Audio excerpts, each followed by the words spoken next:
friends, this is the sixth module of International Relation PT 365. The topic is international event and the first topic in this is प्रवासी भारतीय दिवस. Okay तो अभी आपको पता होगा 16 प्रवासी भारतीय दिवस जो है मनाया गया है जो कि वर्चुअली हेल्ड हुआ है बिकॉज ऑफ कोविड-19 कि लोग मिल नहीं सकते, इसलिए सोशल डिस्टेंसिंग मेंटेन करना ज़रूरी रहता है, इसलिए ऑनलाइन हेल्ड किया गया है. और उसका थीम क्या था? कंट्रीब्यूटिंग टू आत्मनिर्भर भारत. तो आपको पता होना चाहिए जो इंडियन डायस्पोरा है वो हर कंट्रीज़ में बहुत ज़्यादा है, जिसके लिए इंडियन डायस्पोरा जो कि बहुत इंपॉर्टेंट हो गया है इंडिया के लिए कि जो भी Indian diaspora outside the India रहते हैं उनको अपने कल्चर, अपने इंडिया का जो भी कल्चर है, इंडिया की जो भी चीज़ें हैं उनसे उनको फैमिलियर कराएं कि वो उनको ना भूलें, इंडिया का कल्चर ना भूलें. इसलिए डायस्पोरा एक बहुत इंपॉर्टेंट हो जाता है जो इंडिया के बाहर रहते हैं. ठीक है, तो ये प्रवासी भारतीय दिवस जो है इसीलिए मनाया जाता है कि आप जो इंडियन डायस्पोरा हैं, हमारे इंडियन पीपल हैं, उनको जो भी अब्रॉड में रहते हैं उनको हम जो हमारा जो इंडियन कल्चर है उनसे वाकिफ़ कराएं, उनको अवार्ड्स भी देते हैं जो भी बहुत अच्छा परफॉर्म करते हैं. ठीक है, तो ये है प्रवासी भारतीय दिवस. तो पहला जो इंडियन डायस्पोरा होते क्या हैं, तो टर्म डायस्पोरा जो है जनरली कौन कौन से लोगों को इंक्लूड करता है. देखिए, नॉन रेसिडेंट इंडियन जो इंडिया के बाहर रहते हैं 6 मंथ से ज़्यादा, तो उनको नॉन रेसिडेंट इंडियंस बोलते हैं. फिर PIOs, person of Indian origin, जो इंडिया के हैं बट बाहर रहते हैं, overseas citizens of India. But PIO और OCI जो है 2015 में मर्ज कर दिया गया था, तो जो भी PIOs को, जो भी OCI को बेनिफिट्स होते होंगे वो PIOs को भी बेनिफिट मिलते हैं.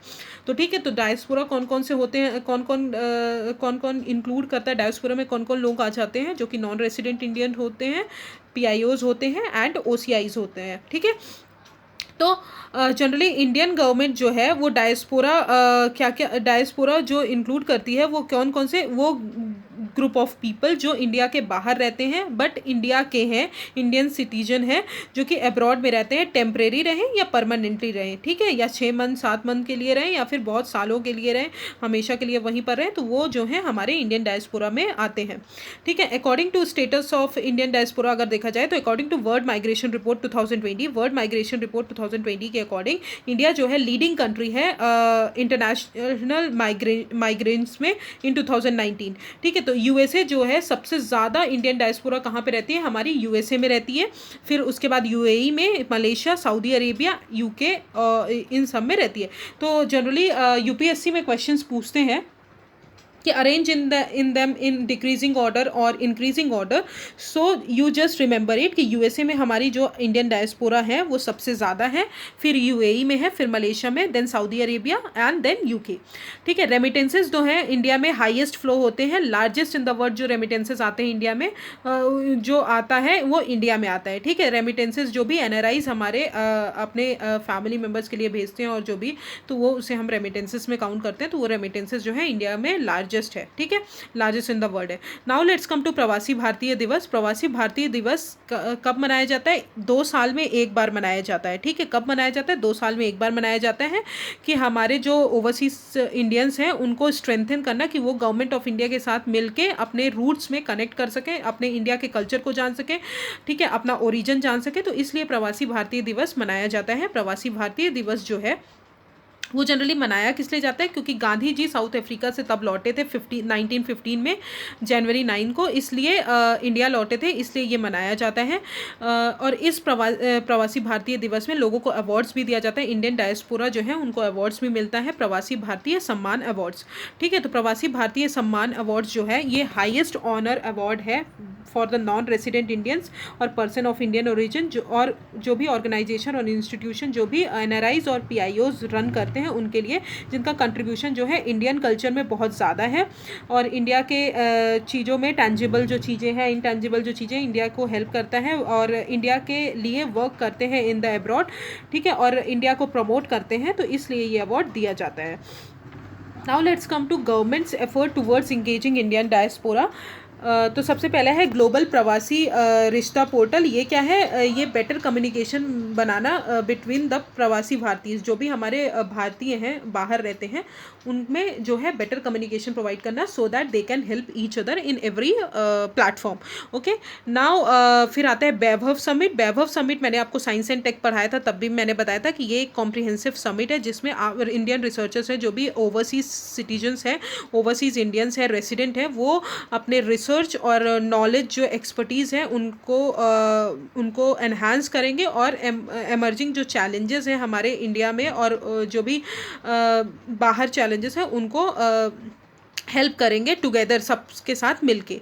ठीक है, तो दिस इज कॉल्ड वैभव। फिर आता है know India programme. Know India programme किसका है? मिनिस्ट्री ऑफ एक्सटर्नल अफेयर्स का है। ये क्या है? 3 वीक ओरिएंटेशन प्रोग्राम है जिसमें क्या करना है? अवेयरनेस प्रमोट करना है। बहुत सारी लाइफ में जो भी चीज़ें हो रही हैं इंडिया में उनमें अवेयरनेस प्रमोट करना है और कंट्री के हर फील्ड के बारे में बताना है। किसका प्रोग्राम है? मिनिस्ट्री ऑफ एक्सटर्नल अफेयर्स का। ओके, देन प्रवासी कौशल विकास योजना। ये क्या है? स्किल डेवलपमेंट स्कीम है, मिनिस्ट्री ऑफ एक्सटर्नल अफेयर्स की ही स्कीम है। क्या है? स्किल डेवलपमेंट स्कीम है। ये क्या करती है? जो भी हमारे इमिग्रेंट्स वर्कर्स हैं उनका स्किल बढ़ाने के लिए हेल्प करती है, और जब स्किल बढ़ जाए तो उनको सेक्टर्स और जॉब रोल्स के लिए परफॉर्म करने के लिए हेल्प करती है। ठीक है, तो एम्प्लॉयमेंट अपॉर्चुनिटीज़ भी प्रोवाइड करती है। फिर आता है कम्युनिटी वेलफेयर फंड। ये जनरली नेशनल लेवल पे बनाया गया है कि इंडिया ने ये फंड इस्टेब्लिश किया है कि वो कुछ फ़ीस जो है कॉन्सुलर सर्विसेज पे लेवी करेंगे कि जो भी इंडियन नेशनल्स बाहर रह रहे हैं हमारे, वो जो भी अब्रॉड में क्राइसिस फेस कर रहे हैं उनको हेल्प मिल सके। तो ये किस लिए है? These funds allow consulates to have rapid access to resources in emergency cases. तो उनको जो है इमरजेंसी केस है तो उनको हेल्प कर सके कि ये फीस लेकर वो अपने को उन इमरजेंसी सिचुएशन से निकाल सके, which in turn allow for launch of rapid responses. ठीक है, फिर उसके बाद रिस्पॉन्स भी कर सके। तो ये हो गया community welfare funds, Pravasi Bharatiya Divas, and this is the end of Pravasi Bharatiya Divas. Now let's come to other events in news. तो सबसे पहला मोस्ट इंपॉर्टेंट इवेंट है joint comprehensive plan of action. ये बहुत सालों से न्यूज़ में है, 3-4 सालों से ये लगातार न्यूज़ में है रिलेटेड टू ईरान। तो आपको पता होगा ईरान जो है हमेशा न्यूक्लियर वेपन डेवलप करती रहती है, और ईरान जो है वहाँ पे न्यूक्लियर जो यूरेनियम डिपॉजिट्स हैं, ये सब डिपॉजिट्स भी हैं, वो बहुत ज़्यादा पाए जाते हैं। इसलिए ये हमेशा यूएस जो है हमेशा ईरान के फेवर में नहीं रहता है, तो इसलिए ये हमेशा न्यूज़ में रहता है। तो ये क्या है? ये एक डील जो है ईरान और P5 नेशन +1 कंट्रीज़ के बीच में साइन की गई है। तो ईरान और P5 कंट्रीज़, आपको पता होगा जब मैंने UN सिक्योरिटी काउंसिल बताया था तो मैंने बताया था कि P5 कंट्रीज़ कौन सी होती हैं? China, France, Russia, US, UK and Germany. These are the P5 countries जो कि ये डील साइन की हैं ईरान के साथ। ये क्या करती हैं कि ये प्रिवेंट करता है ईरान को कि कोई भी न्यूक्लियर वेपन आप डेवलप नहीं करोगे। ठीक है, ये ईरान को क्या प्रिवेंट करता है कि कोई भी न्यूक्लियर वेपन आप डेवलप नहीं करोगे। यूएस जो है अभी रिसेंटली यूनिलैटरली विड्रू कर दिया गया है, निकल गया है इस एग्रीमेंट से। तो ये क्या करता है? Joint comprehensive plan for action जो है वो किसी भी पार्टी को अलाउ करता है कि यूएस के सैंक्शन को स्नैप कर सकते हैं ऑन ईरान, बट वो अगर कोई डील नहीं इस डील से कंप्लाई नहीं कर रहा है तो वो फिर से सैंक्शन ईरान पे लगा सकते हैं। तो क्या क्या सैंक्शन लगा सकते हैं? तो पहला सैंक्शन जैसे कि ईरान जो है वो अपने वेपन को सेल नहीं कर सकता, उस पर बैन लग जाएगा। ठीक है, ईरान अपना न्यूक्लियर एनरिचमेंट नहीं कर सकता, उसको रीप्रोसेस नहीं कर सकता, उसमें भी बैन लगेगा। और ना ही आउटसाइड कोई एंटिटीज़, कोई कंट्रीज सपोर्ट कर सकती है ईरान को फॉर दिस। तो दीज आर द बैन्स और joint comprehensive plan for action. Now let's come to Djibouti code conduct and Jeddah amendment. ये क्या है? इंडिया ने अभी रिसेंटली ज्वाइन किया है Japan, Norway, UK, US as an observer of Djibouti code of conduct. तो कौन कौन सी कंट्रीज़ हैं इसमें? ये क्या है? मैरीटाइम मैटर्स के लिए एक ग्रुपिंग है, जो कि हमारी जो मैरीटाइम मैटर्स हैं लाइक शिप के साथ जो भी चोरी होती है, शिप में जो भी चोरी होती है, पायरेसी होती है, इसके लिए ये लॉन्च किया गया है। ये इसमें कितनी कंट्रीज़ हैं? 18 मेंबर स्टेट है, जो कि कहाँ के मेंबर स्टेट है? रेड सी और Gulf of Aden, eastern coast of Africa and island countries in Indian Ocean region. तो इन सब के अगेंस्ट जो इन सब के आजू बाजू सराउंडिंग जो भी कंट्रीज़ रहती हैं वो इसकी मेंबर है। इंडिया जो है रिसेंटली ज्वाइन किया है, तो आप इसको याद कर लीजिएगा। और ये किसके लिए? Obviously robbery against ship and piracy in the western Indian Ocean and Gulf of Aden and Red Sea. Okay, so I hope आपको क्लियर होगा रेड सी का जगह, रेड सी कहाँ पे सिचुएटेड है, and Gulf of Aden and Indian Ocean region. तो ये आपको बहुत अच्छे से याद कर लेना है, आप एक बार मैप में इसको जाके ज़रूर देख लीजिएगा, ठीक है। Then territorial dispute in South China Sea. आप देखते हैं कि रिसेंटली हमेशा से ही टेरिटोरियल डिस्प्यूट चाइना के साथ हमेशा ही रहे हैं regarding South China Sea and East China Sea. तो जनरली क्या है कि यूएस ने अभी बोला है कि जो भी चाइना अपने साउथ चाइना सी में जो भी चीज़ें, जो भी रिसोर्सेज ले रहा है वो इलीगल है, ठीक है। तो साउथ चाइना सी जो है ओवरलैपिंग टेरिटरी जो कि कौन कौन क्लेम करता है, Philippines, Vietnam, China, Brunei, Taiwan and Malaysia. आप यहाँ पे देखिए this is south China Sea. तो इसमें पूरी कंट्रीज, चाइना भी क्लेम करता है, ताइवान भी क्लेम करता है, ठीक है, फिलीपींस एंड जापान ये सब क्लेम करते हैं, ठीक है। चाइना जो है कितना क्लेम करता है कि 80% जो है साउथ चाइना सी का वो चाइना का है, एंड यूजेज 9-लाइन। तो आप ये देख रहे हैं 9-लाइन जो कि ऑरेंज कलर की लाइन है, दैट इज कॉल्ड 9-लाइन। उसको आप मार्क कर लीजिए, मैप में देख लीजिए। चाइना जो है इसके लिए यूएस को अपोज कर रहा है, ठीक है। तो this is called South China Sea and all. Now let's come to Lebanon reform, recovery, reconstruction and framework. तो आपको पता होगा अभी जो बेरूट पोर्ट है वहाँ पे अभी क्या हुआ है कि अमोनियम नाइट्रेट जो है, जो कि पोर्ट में स्टोर था, वो अभी एक्सप्लोड हो गया है, जिसके कारण बहुत सारे लोग मारे गए हैं। जैसे कि फॉर एग्जांपल 207 डेथ हुई हैं, 7500 लोग इंजरस हुए हैं इसके कारण। तो इसलिए ये कॉम्प्रिहेंसिव पीपल सेंट्रल प्लान है जो बहुत सारी कंट्रीज़ ने मिलकर सॉल्व किया है कि लेबनान को हेल्प कर सके कि वो रिकवर कर सके इस चीज़ों से, इंफ्रास्ट्रक्चर क्रिएट कर सके और गवर्नमेंट इंस्टीट्यूशन में ट्रस्ट बिल्डअप कर सके, इसलिए ये लॉन्च किया गया है। ये किसने लॉन्च किया है? यूरोपियन यूनियन, वर्ल्ड बैंक और यूएन ने 18 मंथ्स के लिए लॉन्च किया है। This is 3RF aims to help Lebanon achieve 3 central goals, जैसे people central recovery, construction of critical asset, services and infrastructure, और restore people's trust in government institution by improving governance. तो इसलिए ये launch किया गया है। फिर आते हैं जापान टू ज्वाइन 5 आइज। तो 5 आइज कंट्रीज कौन कौन सी हैं? Australia, Britain, Canada, New Zealand and US, जो कि बेटर कोऑपरेट करती हैं कि जो भी नॉर्थ कोरिया और चाइना जो है थ्रेट बढ़ा रहे हैं, उनका थ्रेट इंक्रीज हो रहा है एज इन इकोनॉमी से रिलेटेड, हर चीज़ों से रिलेटेड। तो इसके लिए ये 5 कंट्रीज़ बनाई हैं उसके रिस्पॉन्ड में, ठीक है। जापान जो है अगर ज्वाइन कर लेगी तो वो 6 आई बन जाएगा, क्योंकि अभी सिर्फ 5 आई नेशंस हैं, Australia, Britain, Canada, New Zealand and US.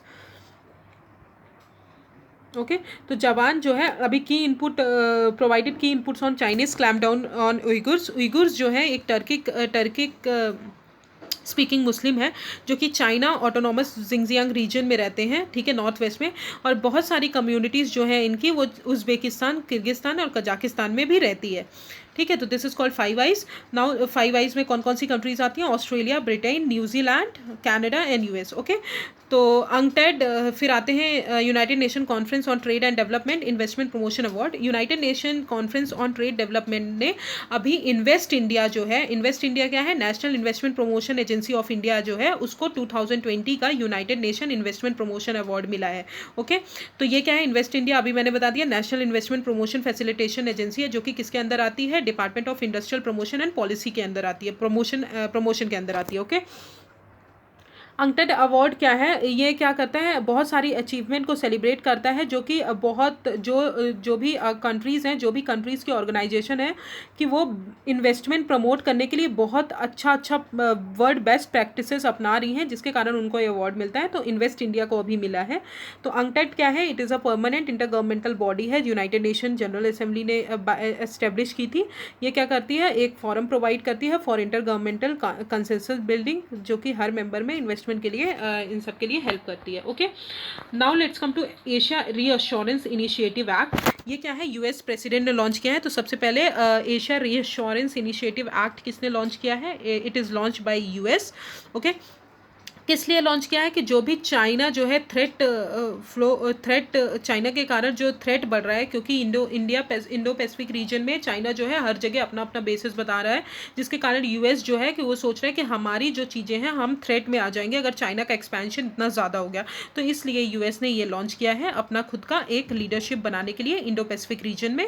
ये क्या करता है? इसका एम क्या है? To establish a multi faceted US strategy to increase US security, economic interest and values in the Indo Pacific Pacific region. Obviously US का security, US को increase करो in the Indo Pacific region, US जो है as an power बनाओ कि उसका leadership रहे इन reason में। दैट्स वाई यूएस ने ये लॉन्च किया है, और चाइना को काउंटर करने के लिए। ओके, जो the new law mandates action countering China's illegal construction, जो भी चाइना इलीगल कंस्ट्रक्शन कर रहे हैं, मिलिट्राइजेशन कर रहे हैं, आर्टिफिशियल सीज बना रहे हैं इन द आर्टिफिशियल आइलैंड बना रहे हैं इन द साउथ चाइना सी, इसके कारण जो है ये लॉ मैंडेट करता है कि ये चाइना के जो भी एक्शन है दैट इज़ इलीगल। ओके, तो ये क्या करता है, recognise a vital role for strategic partnership between US and India, because India is also countering China for this. ठीक है, कि वो इतना ज़्यादा अपने जो भी बेसिस है बना रहा है इंडो पैसिफिक रीजन में, इतना ज़्यादा इंटरफेयर कर रहा है, जिसके कारण लीगल कंस्ट्रक्शन कर रहा है, जिसके कारण इंडिया भी चाइना के अगेंस्ट है इस चीज़ में। तो यूएस इंडिया पार्टनर करके ये चीज़ों में की काउंटर कर सके चाइना को, इसलिए ये लॉन्च किया है। It allocates a budget of $1.5 billion over a 5-year period to enhance the cooperation with America strategic regional lies in the region. ठीक है, तो 1.5 बिलियन का 5 साल में आपको एलोकेट करना है कि आप अमेरिका जो है वो कोऑपरेशन बढ़ा सकें इस रीजन में। ठीक है, तो this is called Asia Reassurance Initiative Act. So this is the end of the topic. The 2 lectures are remaining in international relation. मैं कल finish कर दूँगी. So I hope I have cleared the topic. If you have problem, just comment me on the comment section. Thank you so much.